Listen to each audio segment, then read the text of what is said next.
Hello সবাইকে, আমি অন্তরা। আমার চ্যানেল গল্পের বইতে সবাইকে স্বাগত। আমরা শুনছিলাম লীলা মজুমদার অনুদিত টারজান সমগ্র। আগের এপিসোডে আমরা শুনেছিলাম টারজান সমগ্রর পার্ট 2, যেখানে আমরা জানতে পেরেছিলাম জাহাজের নারকীয় ঘটনা এবং তাদের নির্মম ব্যবহার। আজকে আমরা জানতে পারবো টারজানের জন্ম সম্পর্কে। যারা এখনো আগের পার্টগুলি শোনোনি তারা ঝটপট করে গিয়ে আগের পার্টগুলি শুনে এসো, এবং গল্প ভালো লাগলে চ্যানেলটাকে সাবস্ক্রাইব করে বেল আইকনটা টিপে অল নোটিফিকেশনে ক্লিক করে দিও, এবং লাইক কমেন্ট শেয়ার করতে একদম ভুলো না কিন্তু। তাহলে চলো, শুরু হচ্ছে আজকের গল্প, টারজান সমগ্র গল্পের পার্ট 3।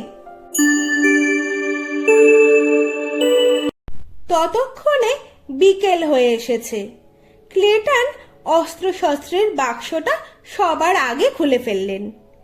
আগে রাতের একটা আশ্রয় ঠিক করতে হবে।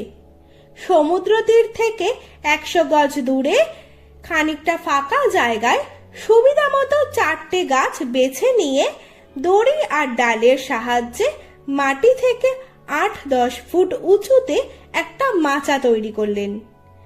ছেঁড়া পাল রেখে গেছিল মাইকেল, তাই দিয়ে মাচার দেয়াল, মেঝে আর ছাদ হলো। মেঝেতে বড় বড় পাতা বিছিয়ে বিছানা হলো। ঘড়া ভরে খাবার জল তুলে রাখা হলো। বালিশ কম্বলও আনা হলো। তাছাড়া অস্ত্রশস্ত্র তো ছিলই। মনে হলো এতেই অনেকটা নিরাপদে রাত কাটানো যাবে। আলো থাকতে থাকতে অ্যালিসের ওঠা নামার জন্য একটা মইও তৈরি করা গেল। তারপর কিছু শুকনো খাবার খেয়ে ক্লান্ত শরীরগুলো বিছানায় এলিয়ে দিলেন দুজনেই।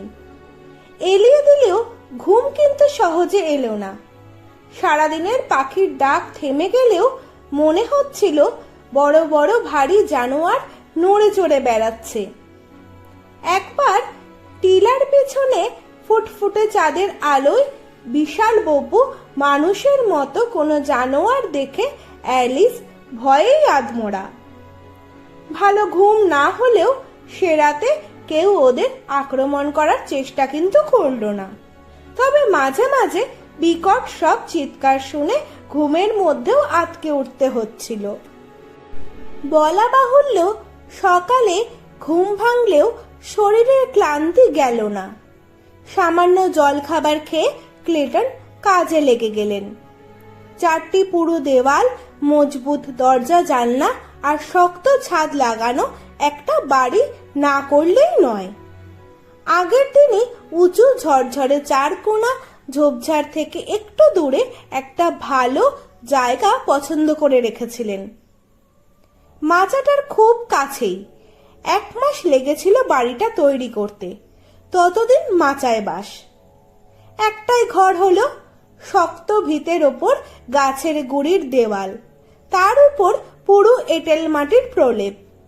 একটা দরজা, একটা জানলা, তাতে মজবুত কাঠের শিক বসানো। ঘরের এক মাথায় নুড়ি আর পাথর দিয়ে উনুনের জায়গা হলো। ধোয়া বেরোবার পথ রাখা হলো। মেলা প্যাকিং কেস জমেছিল, যাতে করে জিনিসপত্র নামানো হয়েছিল। 4 স্তর প্যাকিং কেসের কাঠ দিয়ে এমন মজবুত দরজা হলো যে তা ভাঙা প্রায় অসম্ভব। ব্ল্যাক মাইকেল যে হাতিয়ারের বাক্স রেখে গিয়েছিল তাতে হাতুড়ি, বাটালি, রেদা, পেরেক, স্ক্রুড্রাইভার ইত্যাদি সব ছিল। দড়িদারের অভাব ছিল না। দরজার তালা ছিটকানি নিয়ে সমস্যা উঠেছিল। শেষ পর্যন্ত অতি মজবুত কাঠ দিয়ে তাও হলো। তাছাড়া রাতে দরজার সামনে বাক্সের গাদা রাখা হতো। ভেতরে বাইরে সমস্ত দেওয়ালে 4 ইঞ্চি পুরু করে এঁটেল মাটির পলেস্তেরা লাগিয়ে একদিন বাড়ি শেষ হলো। তারপর আসবাবপত্র তৈরি করলেন ক্লেটন। সব হলে বেশ আরামের একটি বাসস্থান হলো। ততদিনে পাখিদের আর ছোট ছোট বাদরের সঙ্গে ওদের খুব ভাব হয়ে গেছিল। হিংস্র জানোয়ারও যে যথেষ্ট আছে সেটা রাতে মালুম দিত। সিংহ, প্যান্থার আর সেই বিরাট মানুষের মতো জীবের বারতিনেক দেখা পাওয়া গেছিল। হয়তো খুব বড় জাতের বন মানুষ হতে পারে। খুব কাছ থেকে এখনো দেখতে পায়নি ওরা, তবে পাখিরা, বাদররা নেমে এসে হাত থেকে খাবার নিতে শিখেছিল। একদিন বিকেলের দিকে ক্লেটন আর একটা ঘর তৈরির কাজে হাত দিয়েছেন। এমন সময় একদল ছোট বাদর ভয়ে কিচিরমিচির করতে করতে টিলার দিকে গাছের উপর দিয়ে ছুটে এলো। ক্লেটনের কাছে এসে তারা থমকে দাঁড়িয়ে কিচিরমিচির করে কি যে বলতে লাগলো বোঝে কার সাধ্যি। তাছাড়া বারবার টিলার দিকে তাকাতেও লাগলো, যেন সাবধান করে দিচ্ছে ওদিক থেকে বিপদের সম্ভাবনা আছে। তারপরে চো চো দৌড়।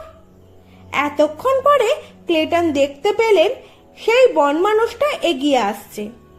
একেবারে সোজা হয়ে মানুষের মতো হেঁটে নয়, একটু নিচু হয়ে থেকে থেকে হাতের পিঠের দিকে ভর দিয়ে বেশ তাড়াতাড়ি এগিয়ে আসছে। গলা থেকে একটা চাপা ঘড়ঘড় শব্দও শোনা যাচ্ছে। মাঝে মাঝে খেকিয়ে উঠছে। মেজাজ ভালো নেই নিঃসন্দেহে। এদিকে ক্লেটনের হাতে একটা কুড়ুল ছাড়া কোনো অস্ত্র ছিল না। সময় থাকতে ঘরে পৌঁছতে পারবেন কিনা সন্দেহ। অ্যালিসও বাইরে এসে বসেছিলেন। ডাক দিয়ে ক্লেটন তাকে বললেন, ছুটে ঘরে ঢুকে দৌড় দাও। দরজা দিয়ে ঢুকে অ্যালিস ফিরে তাকিয়ে দেখেন বন মানুষটা তার স্বামীকে আক্রমণ করবার জোগাড় করেছে, আর ক্লেটন কুড়ুল তুলে ধরেছেন। অ্যালিস আর অপেক্ষা করলেন না, ছুটে ঘরে ঢুকে দেয়াল থেকে ক্লেটনের বন্দুকটা তুলে নিয়ে আবার বেরিয়ে এলেন। ক্লেটন বললেন, ঘরে যাও, দরজায় হুড়কো দাও। তারপরেই বন মানুষটা তার উপর ঝাঁপিয়ে পড়ল। আর অ্যালিস, আগ্নেয়াস্ত্রে যার বড় ভয়, সেই অ্যালিস বন্দুকের ঘোড়া টিপে দিলেন। গুড়ুম করে বন কাঁপিয়ে শব্দ হলো। বন মানুষটা ক্লেটনকে ফেলে অ্যালিসকে আক্রমণ করলো। অ্যালিস মাটিতে পড়ে গেলেন। তার পিঠের ওপর বন মানুষটাও পড়ল। পাগলের মতো ছুটে এসে ক্লেটন জানোয়ারটাকে তুলতে গেলেন। সে অনায়াসে গড়িয়ে পড়ল। গুলিটা তার পিঠের মধ্যিখানে লাগাতে তার ভবলীলা সাঙ্গ হয়েছে। তখন স্ত্রীর অচেতন দেহ কোলে করে ঘরে নিয়ে গিয়ে খাটে শুইয়ে দিয়ে মনে হলো কোথাও কোনো আঘাত লাগেনি তো। কিন্তু জ্ঞান ফিরতেই অ্যালিস বলল, ওগো, বাড়ি ফিরে বাঁচলাম। কি যে দুঃস্বপ্ন দেখছিলাম, মনে হচ্ছিল আমরা লন্ডনে নেই, কোথাও যেন ঘোর জঙ্গলে গেছি। হিংস্র জানোয়াররা আমাদের আক্রমণ করছে। ক্লেটন তার মাথায় হাত বুলিয়ে বললেন, নাও, ঘুমিয়ে পড়ো, স্বপ্নের কথা ভুলে যাও। বাইরে সিংহের গর্জন শোনা যাচ্ছিল। ঘরের মধ্যে ক্লেটন আর অ্যালিসের ছোট্ট একটি খোকা জন্মালো। তাহলে আজকের গল্প এইটুকুই। গল্পের পরবর্তী অংশ শুনতে হলে কিন্তু সঙ্গে থাকতে হবে। পরের পার্টে কিন্তু পরবর্তী অংশ থেকে আবার শোনানো হবে। গল্প যদি ভালো লাগে তাহলে চ্যানেলটাকে সাবস্ক্রাইব করে বেল আইকনে টিপে অল নোটিফিকেশনে ক্লিক করে দিও এবং লাইক, কমেন্ট, শেয়ার করতে কিন্তু একদম ভুলো না।